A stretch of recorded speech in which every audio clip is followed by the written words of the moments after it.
Calgary Stampede went into toward paddock and up towards it.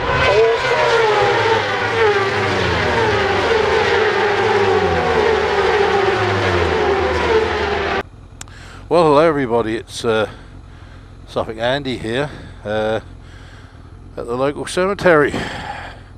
I've just been to a funeral of my best mate's father-in-law, show my respects, and it's a bitterly cold day. I think I could easily win the polar bear challenge today if I was in it, but it's bitterly cold.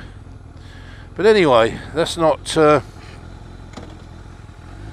what I'm here to talk about, the polar bear challenge. I'm here to talk a little bit about a response to infamous biker Kev.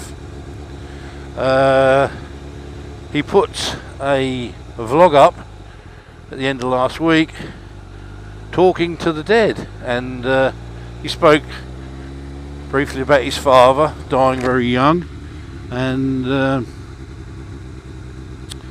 of cancer, and bits and pieces, and about the grave, and loads of different stuff, and his thoughts. And at the end of it he said, I don't know if Suffolk Andy could put a little bit more to this, you know. I think one or two of you boys know, who've watched some of my earlier vlogs, that I do mediumship, and I don't talk to dead people because I don't believe that people are dead. I believe they're passed over into the spirit world, and that is my belief. And anybody else who's got a different belief, and a lot of people did on the responses, said things like, well, when you're dead, you know, this, that and the other, or it's a religious thing, you know, you're in your grave till Jesus or God takes you out your grave, and all these different things.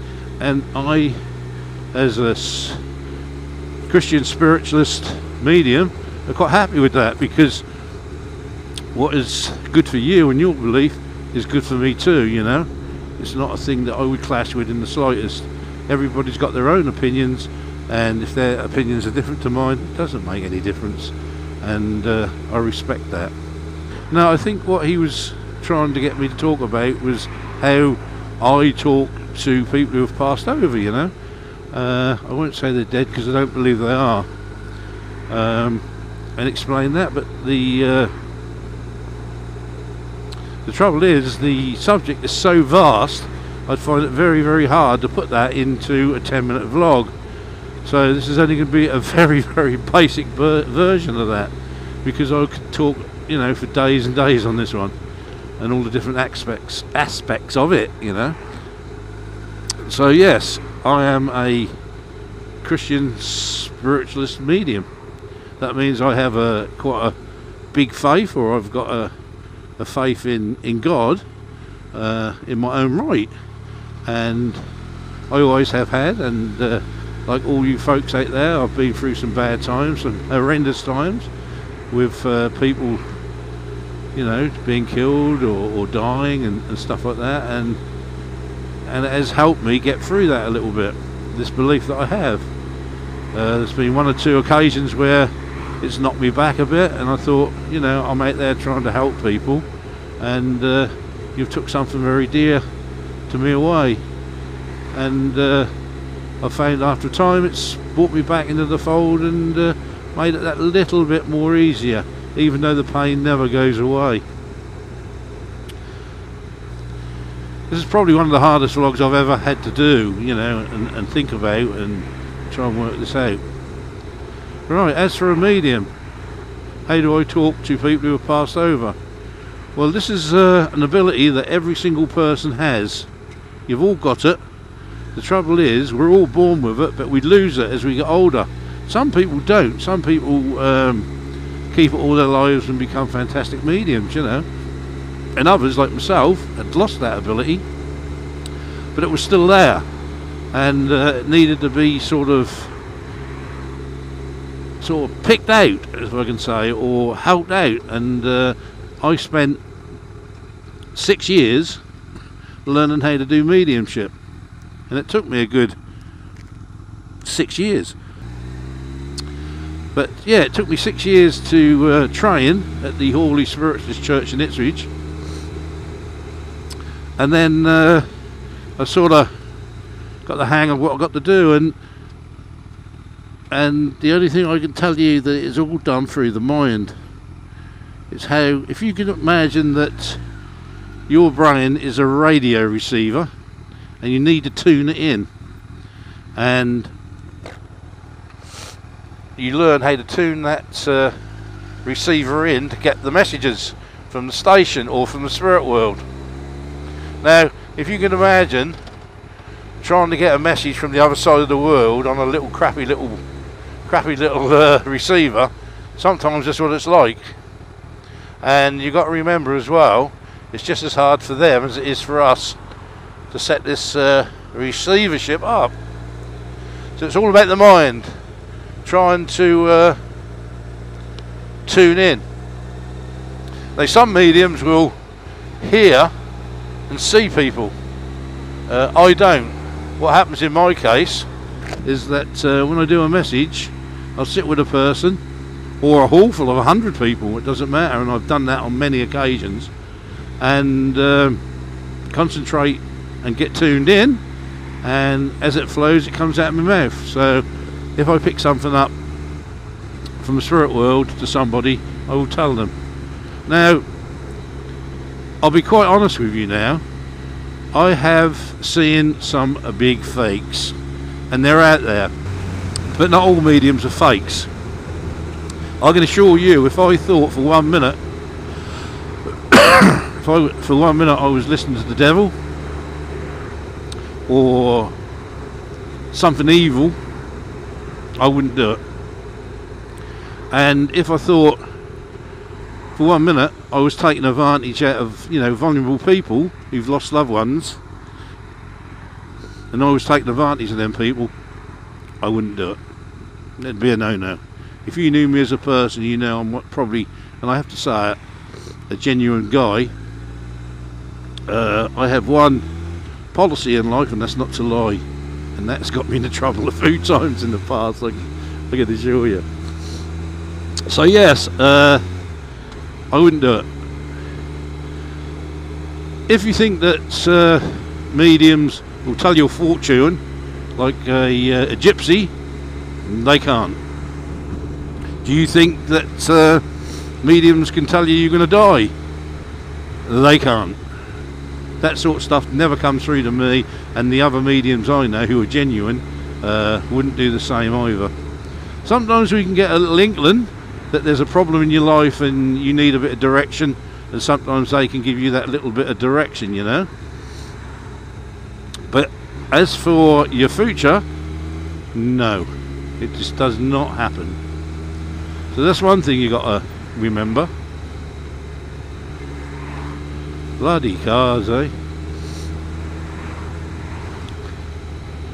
So it's all to do with the mind. It's all to do how to tweak your receiver into the spirit world and bring messages through. Now, I always try to, when I do a message to somebody, if that's from a loved one, you should always get something that is only known to them, not known to you at all. I wouldn't sit down with my best mate and give him a spiritual message, because I know too much about him. Anybody I know too much about, I send them off to somebody else.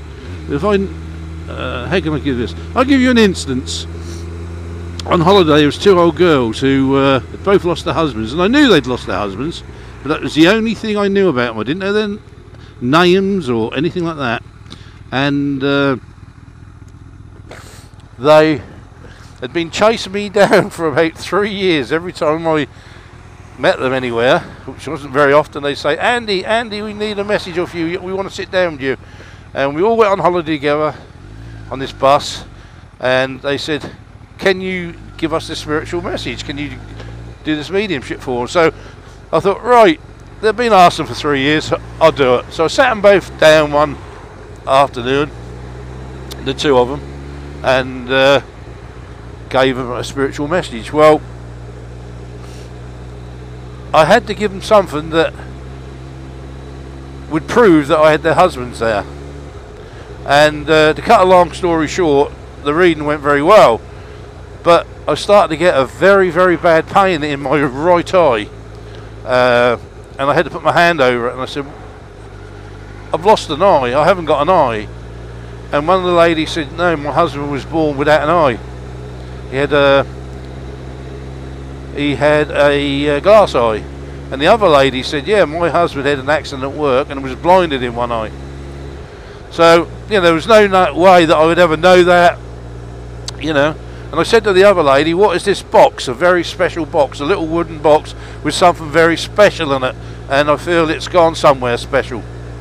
And she said, well, we had a dog, and the dog died, and we had it cremated and put into a little wooden box. And when my husband died, it went into his coffin when he was buried. So things like that you know, you wouldn't ever dream of or know of or anything like that, has to be, you know, proves that you you know, you're not talking to and making it up, you know, because anybody could say in a hall full of people, you know, oh, I've got somebody here who's committed suicide. Half the hands will go up because most people will know. But then they say, well, I think they hung themselves, so half the hands will go down and there'll still be half of them up. I think it's a man. Then you'll be left with a dozen hands or whatever, and then you can say, well, I think his name was started with a J, John, and then you might be down to 2. Now, that's not the way to do it. That is just not the way to do it, you know. And I've seen this done on many occasions and thought, this ain't right, you know. And the other thing I must stress as well is that I don't do mediumship for money. I don't take money off people. The only time I will charge people, if it's a charity, like I get called in to, you know, do a hall full of people and they're all paid a £5 or 10 quid each for a certain charity. Like I done one a couple of years for Help the Heroes, and I had 100 people in front of me, and I done 2 hours of mediumship, and all the funds went to Help the Heroes. Disabled bikers is another one I done one for. People who've got disabilities on bikes and they need their bikes altered in some way, and I've done it that way. So I only do it for charities, and usually when people are in need, I can always tell when somebody is in need of a message. But the other thing is, I don't keep myself open to spirit world all the time. I close myself down. Like now I'm riding this bike, I've no inkling of the spirit world, but if I wanted, in a minute or two I could open up and they come flooding in. I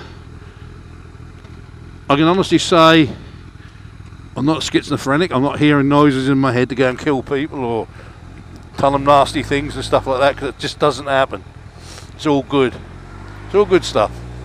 And then I think if it helps somebody to get over a bereavement in some way or eases the pain, so be it. I'd never ever tell anybody a bad message. I've had 1 or 2 cases where things have been very personal in a big room of people, and I've said to that person, I'm going to have to speak to you privately at the end, and we can. So I hope that explains it a little bit. It's, like I say, it's a vast subject, and I could go on for hours and hours and hours. But talking to the dead, or the people who have passed over, and I do wholly believe that one day the people that you love and you've lost to the spirit world, you will be reunited and joined together again. I really do. And there's a theory that I've always said on this, and this is going to be my last statement on this, I think. I always say, is it not better to, you know, run your life with a belief of something after death? Because that makes life so much better for all of us to believe that when we die we will go somewhere better, and we will meet up with loved ones and all this sort of thing. and that it enhances your life a little bit to have that belief. But if it's not true, we won't know anyway. So isn't it better to run your life believing in something that makes life a little bit more bearable at times of when we lose loved ones? And like I said, if it's not true, we'll never know anyway. So anyway, I think I can explain things. I'm not a clever man. I've tried to do the best I can with this, and I hope, Kev, this helps a little bit, but it will probably bring up more questions and answers, and anybody who disagrees with me, that's fine. I've got no problem with that. You know, what's good for you is good for me. So anyway, I think that's enough for me on the coldest day I've ever been out on a bike in a long while. So I think Andy,